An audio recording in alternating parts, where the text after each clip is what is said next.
கருப்புளுந்து use பண்ணி ஹெல்த்தியான laddu recipe எப்படி பண்ணுறதுன்னு பார்க்கலாமா? கடாயில் 1 கப் அளவுக்கு கருப்புளுந்து சேர்த்து 2லேருந்து 3 நிமிஷம் நல்லா வாசம் வர அளவுக்கு வறுத்துட்டு ஒரு பிளேட்டில் சேஞ்ச் பண்ணிக்கோங்க.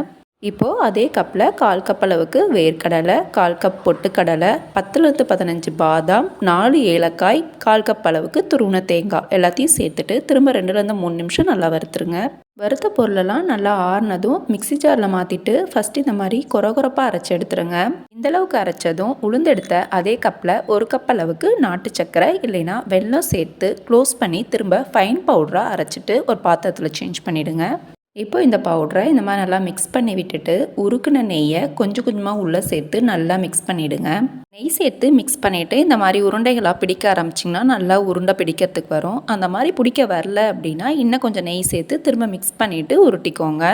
இதில் நீங்கள் நெய்க்கு பதிலாக நல்லெண்ணெய் கூட சேர்த்து பண்ணிக்கலாம். டேஸ்ட்டு நல்லாயிருக்கும். ஹெல்தி கருப்புளுந்து லட்டு ரெடி. நீங்களும் இதே மாதிரி ட்ரை பண்ணி பார்த்துட்டு பிடிச்சிருந்தா சப்ஸ்கிரைப் பண்ணிக்கோங்க. தேங்க்யூ.